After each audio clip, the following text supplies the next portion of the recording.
All right. So now that we got through our story of the century of the week, we got something to review for you folks. Yes. Speaking of Star Wars, I think you said it for like a second, maybe. I'm trying to figure a segue here.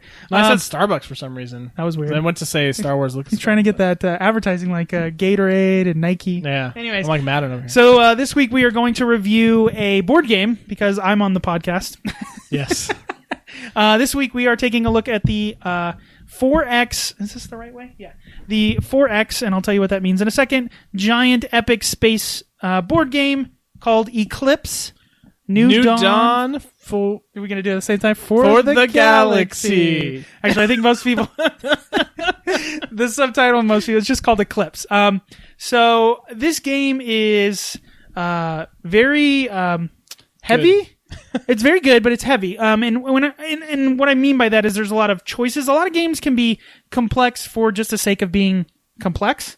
But this game just gives you a lot of stuff you can do. It looks very intimidating when you open the box and look at little pieces and stuff. Yeah, so it's a 4X game, which stands for Explore, Expand, Exploit, and Exterminate. Meaning, those are kind of the 4 different things that you're going to be doing throughout the game. So, the game starts out with the map you kind of build out. You're each a particular race. You can either be human or factions. There's different aliens to choose from.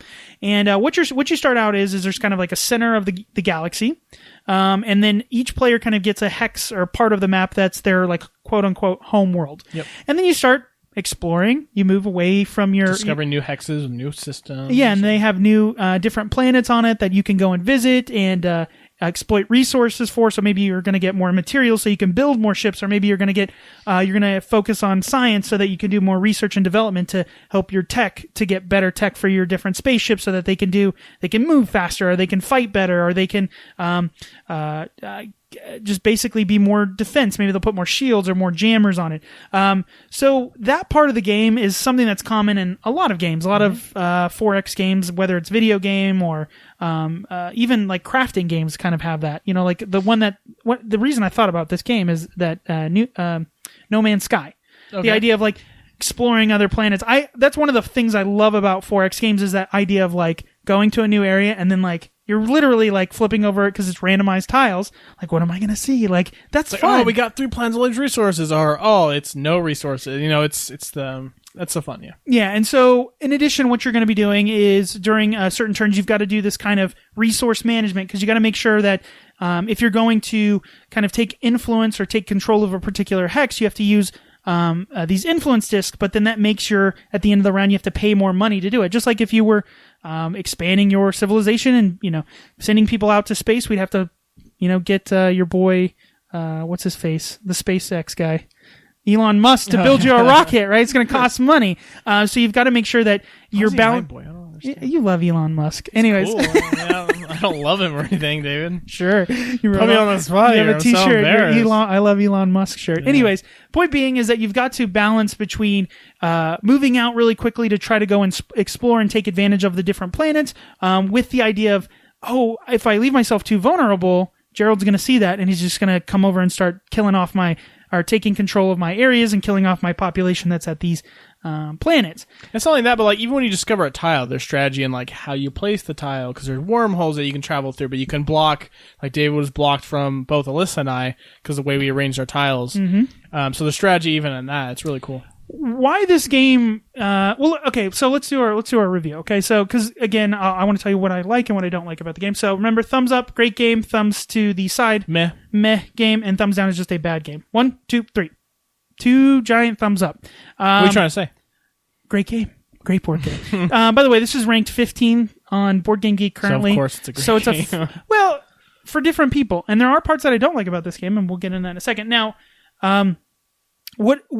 what I think is always intimidating about these big games, and I was reading the rules the other night, and I was like, this game's way easier than like the pieces look. Like when you see the pieces and you see the photos on the YouTube channel or the YouTube video, you're going to be like, no way. Yeah. Like but really in reality, it's such a simple system that you take off a cube and underneath the cube, it shows you what changes your rule set. So like, I take this little population cube, but that means, I'm going to get more research abilities throughout the rest of the game because it makes it easy too. Yeah, so it's you this don't have to, the book, calculate how much you're getting. So the bookkeeping is so smooth in this game, which it shouldn't be. It has no business being this easy, right? Because like these types of games are, take out a scratch sheet of paper and get out your calculator and you're gonna have fun, right? It's like that's you know what I mean, like that. But this game does it in such a way that it looks intimidating, but really in reality, it's your turn. You have 6 different things you can do. You can explore. Maybe you want to go and see a new place.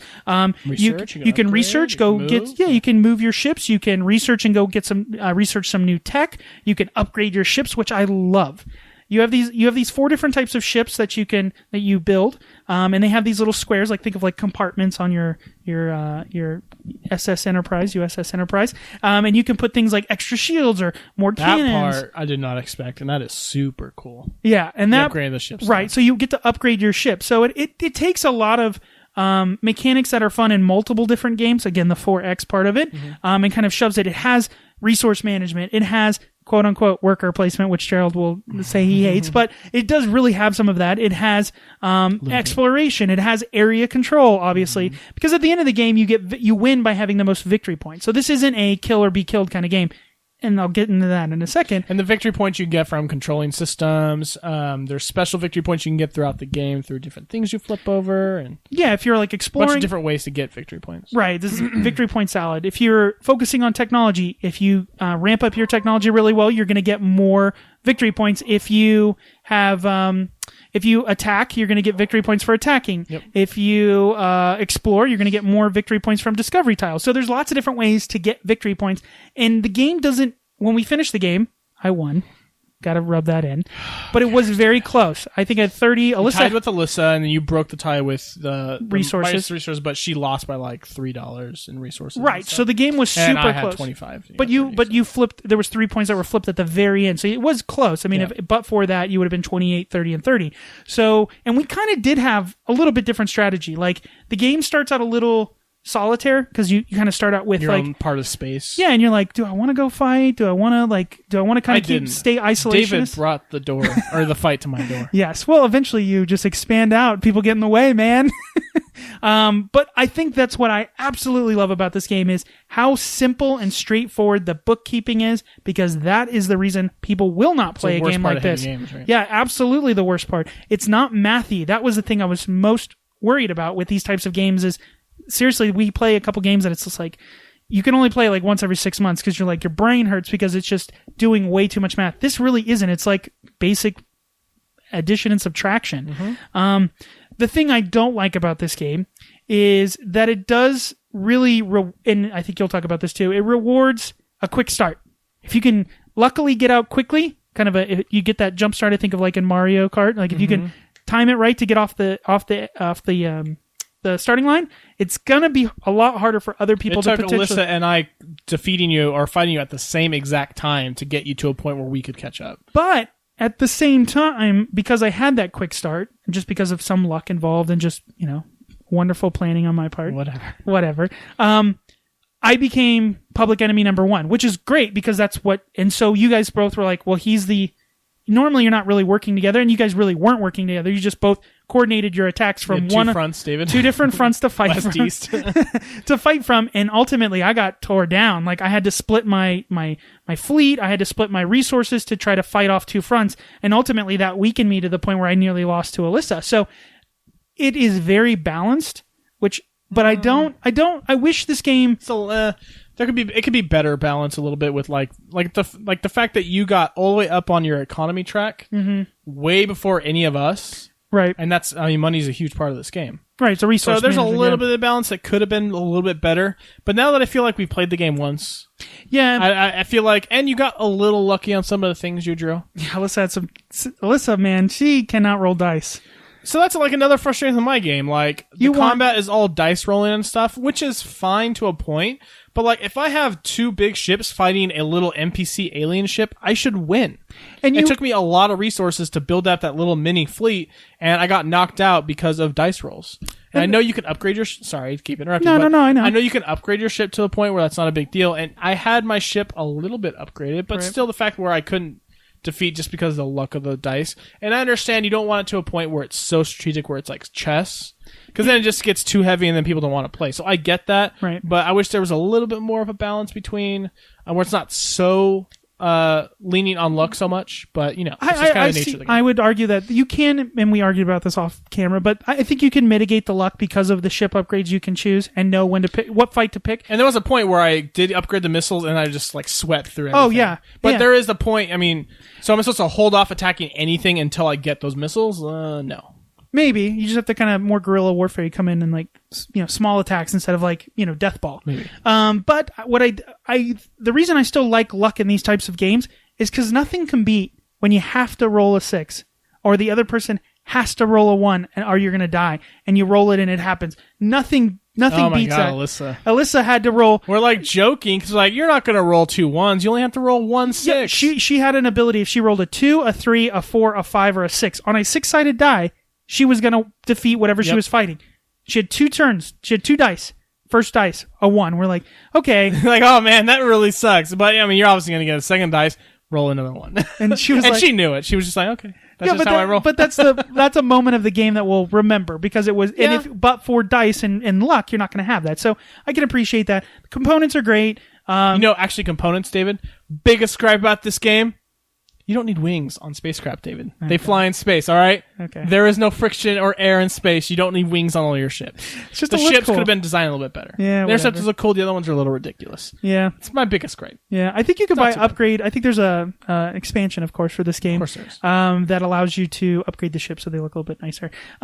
There's a bunch of expansions. You can play up to 6 players with this. It's 2 to 6 players. There's an expansion that allows you to play up to 9 players. Ooh, that'd be fun. I imagine your whole table's like the galaxy. That would be cool. Yeah, it's really, really cool. Now, moving pieces with like the big pool sticks and stuff. Like a big war zone, right? It'd be awesome, right? Now, there is a part of the game that we didn't really get to take advantage of with 3 players, which we played today. There's a diplomacy part of it where you can start making treaties with other players. So basically say, I won't attack you. And we can trade diplomats, which you basically are trading victory points. I'll give you a victory point. You give me a victory point. So it's kind of like an NBC. Right. And then if you ever attack that person for whatever reason, then you become like the traitor and you get negative. But you get a card that always stays with you, right? Right, until somebody else betrays somebody else. So we didn't get to play that because there's only 3 people, so it's kind of hard. Because then ultimately it's like, well, let's just team up on David, which you guys kind of did but didn't do. Right. So it prevents that. But I, again, cannot recommend this game enough. I know it looks scary, but honestly, when you read the rule book, when you see how it's played, it's like, oh, like. You might have to play it 1 or 2 times, and it takes, what? I'd say probably about, it says 30 minutes a player. I'd say it's probably closer to 45 minutes a player. Yeah. But, I mean, now we know the game. If we play it, next time we play it, it'll be 30 minutes a player. But it's great. It's a lot of fun. It has... I was a little salty in the middle of this game because, like I said, you were so far ahead. But once we teamed up on you, like I said, it sucks that we had to do that. No, but I think that's the point. But right? now, I mean, it's played a couple times. Like, you won't have as much fun on your first time as you will the second, third, fourth. Yeah, because of course it's just like any good game, video game or board game. Once you kind of learn the mechanics a little bit better, you learn like what to do, what not to do, what's important, what's not important. So again, check this out, Eclipse, fantastic game. It's free. How much is it, David? Not super cheap. I'd say it's probably somewhere between 45 and 60. They do have an iOS version of this game, which I've played, which is fantastic. Really? You're playing an AI? Yeah, but it's just because of all the bits and stuff like that. It's just always nice. But it's a good version of it. A lot of times the board game versions of, or iOS and digital versions of board games on the mobile devices are god-awful. This one, not so bad. So if you're wondering if you think you'll like the game, get the iOS version, try it out. And then if you really do like it, which we think you will like it, go get it. It's called Eclipse, New Dawn for the Galaxy. For the Galaxy. Stop it. Okay, so let's wrap it up. Again... If you have a board game, if you have a movie, if you have something you think we should watch, listen, play. Yeah, check out. If there's a movie that you think we need to watch or any kind of technical stuff, just email us. Yeah, the email Request things. It's sitdownstandard@gmail.com. And remember, if you do send us an email and it gets picked for the best email of the week, you will receive a $5 gift card to Steam, Amazon, or Starbucks. So do that. Very, very simple. And give us 5 stars on iTunes or rate us. Leave us a comment. Yeah. Comment on this video. Let us know what your favorite 4X game is. I don't know. Yeah, let us know. More community interaction. People talk to us. Yeah, exactly. Talk to you like, subscribe, share, all that good stuff. Until next time. Bye. See ya.